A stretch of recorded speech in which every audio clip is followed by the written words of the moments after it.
Welcome back to Isasnora Snores, where we bring the fairy tale to life. I'm Carol L. Power, author. Last time, Isasnora tried catching a fish, but ended up falling into the water. Then she tried turkey hunting, but only succeeded in having a turkey flap in her hair. Finally, she chased away some bear cubs. When they left, she felt lonely. This month, we're going to visit Isasnora and Zeynip the mouse. Do you remember her from the book? Zeynip was the translator for King Lovell. What else do you recall about her? Yes, she had hundreds of baby mice, her children. Zeynip also liked to express her opinions. One opinion Zeynip had, and shared often, was that her tea was the best. If you read the book, however, you would have discovered no one else shared her opinion. Despite this, Isasnora has agreed to let Zeynip share her tea secrets. Let's listen as Zeynip teaches Isasnora the fine art of tea making. Come in now. Be careful, don't bump your head. Ooh. Watch out, you almost stepped on Frederica. You're a big girl. Actually, my parents tell me that I'm small. Since I'm human, however, and you're a mouse, I seem big. It's all in your perspective. Perspective. Big words for a little girl. Whatever. Isasnora inhaled a strange odor as she entered the burrow. She watched the plump mouse scurry over to the teapot cooking on the fire.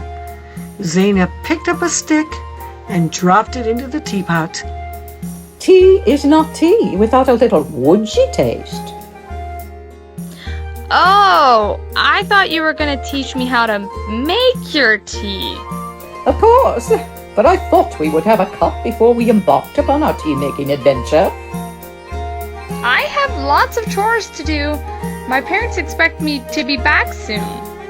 Don't they know proper tea-making requires a great deal of time and tasting?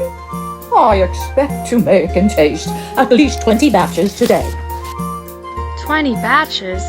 Will I survive even one batch?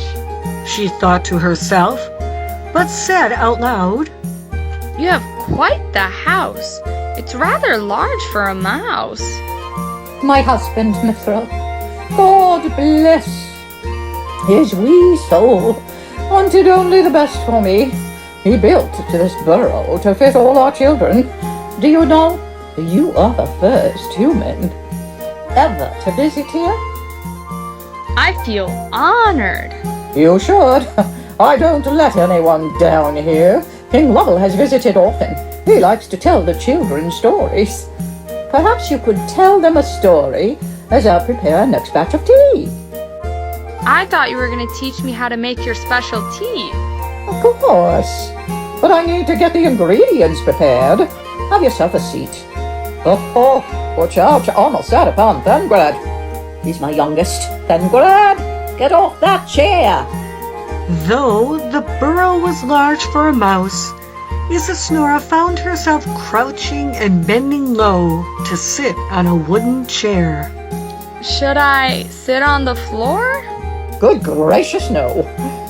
Are my chairs not good enough?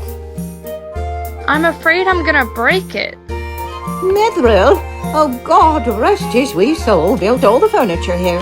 Every piece is as sturdy as any tree outside. Sit.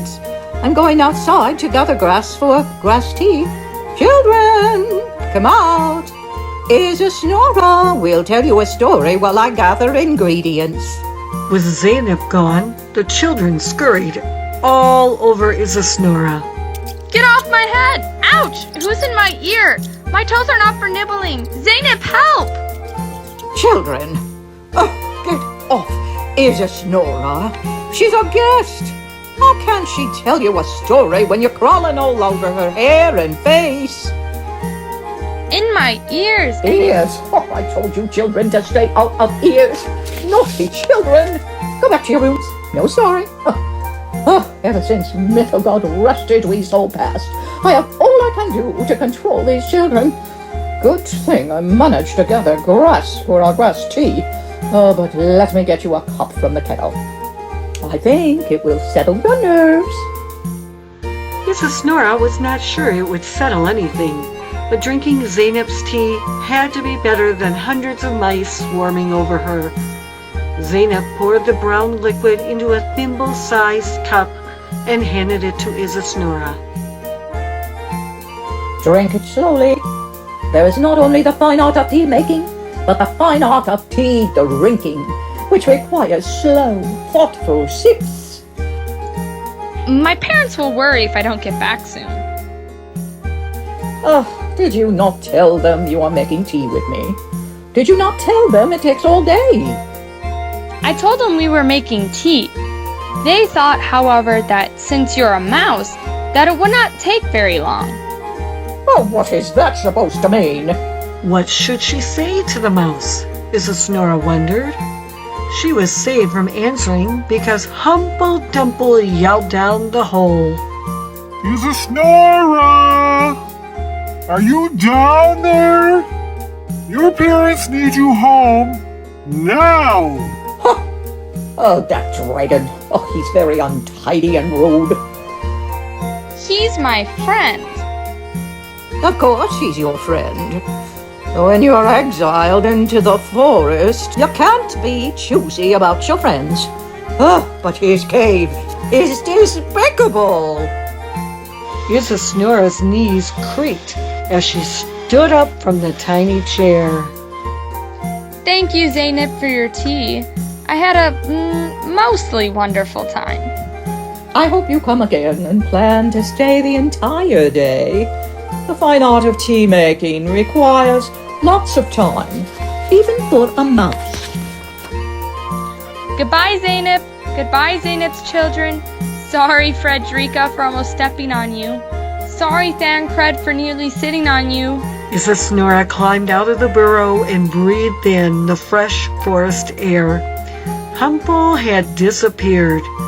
Isasnora poked her finger into her ears, making sure none of Zeynip's babies were squiggling inside. She wondered how she could get out of tea-making the next time Zeynip invited her. Maybe King Lovell has some suggestions. Before going home, she looked for the slug but could not find him. She then went home and told her parents of the strange adventure. Her mother suggested that if Zeynip invited her again, she should bring along some of Basser's tea. He was the explorer and trader who had given them a box of magic tea.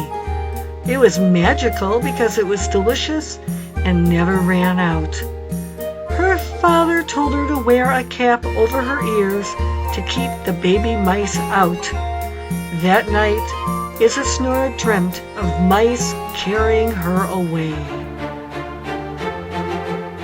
Will Isasnora visit Zeynip again? If so, will the children be better behaved? Will Zeynip be willing to try Basser's tea? If so, what will her opinion be? Join us next time for another adventure with Isasnora in the Forest Petiole. Thank you for joining me. Isasnora Snores is available at Black Rose Writing, Amazon, and Barnes & Noble. Cheers!